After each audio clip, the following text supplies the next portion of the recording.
What if I told you there was a man who pitched for the New York Giants, earned a law degree from Georgetown, invented dive bombing, flew a Nazi fighter before World War II, survived 14 Gs, and held a patent for an electric razor?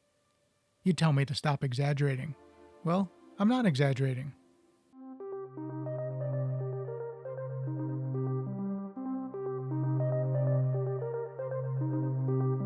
I'm Bill, and this is Buffalo Air Park. Let's dive in.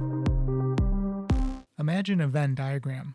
One circle is professional baseball pitchers, another is high-powered lawyers, a third is daredevil naval test pilots, a fourth is syndicated newspaper columnists. Where all four overlap, there's exactly one name: Alford Williams, Major Alford Al Williams. And if his life were a movie script, a producer would reject it for being too unrealistic. Al wasn't pitching sandlot ball. He played for the New York Giants under legendary manager John McGraw. 2 seasons in the big leagues. Most guys would frame that achievement and tell their grandkids about it. Al, he went to war. When World War I erupted, he joined the U.S. Navy. And here's where things start to tilt towards unbelievable. He soloed just after 4 hours of flight instruction. 4 hours. I take longer than that to fine-tune background music levels in my editing software. By the early 1920s, Williams wasn't just flying, he was redefining fast. In 1923, he climbed into a Curtiss R2C and won the Pulitzer Trophy race, averaging over 243 miles per hour. A month later, he set a world speed record at 266 miles per hour. The press crowned him the American Speed King, but here's the thing. He wasn't just a thrill seeker, he was a math guy. A dangerous math guy.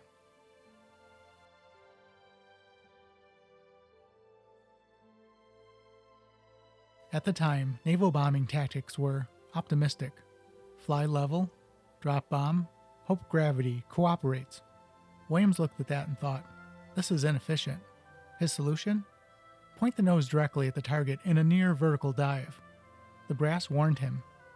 The wings will rip off. You'll black out. You'll die. Williams' response? Watch me.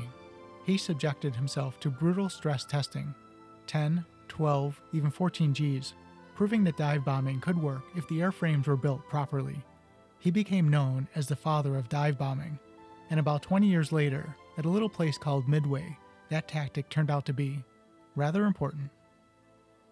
In 1930, Williams left the Navy and joined Gulf Oil, but he didn't get a desk, he got airplanes, bright orange ones.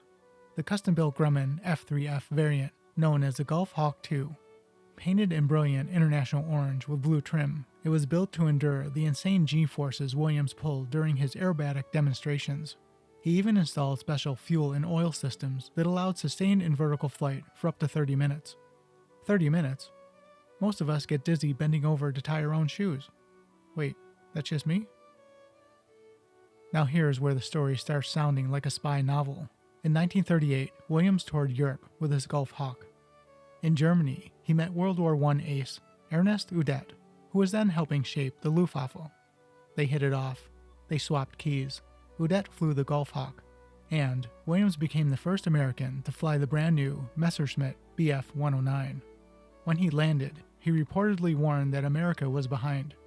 Germany was building high-altitude, high-performance fighters, and the next war would be decided in the air. He tried to sound the alarm. Not everyone wanted to listen. By 1940, Williams was a major in the Marine Corps Reserve and writing columns advocating for stronger American air power, including an independent air force. The military told him to allow censorship or resign. He resigned, publicly, and delivered one of the coldest quotes in aviation history. Free speech? Hell. That freedom is only for those in power. That's not just bold. That's curveball at your head bold. During World War II, even as a civilian, Williams toured training bases at his own expense, teaching cadets how to survive high-speed dives. He helped test early throat microphones so pilots could communicate over roaring engines. And then, there's the Razor. The man who survived crashes and pulled double-digit Gs held a patent for a trap inside electric razors, designed to keep whiskers from flying into your eyes. Because apparently after diving at ships vertically, shaving debris was the real hazard. In 1948, Williams flew his beloved Gulfhawk II one last time. He landed at Washington National Airport, taxied to the terminal, shut down the engine, pulled the control stick out of its socket, and handed the aircraft over to the Smithsonian. No ceremony, no drama, just done.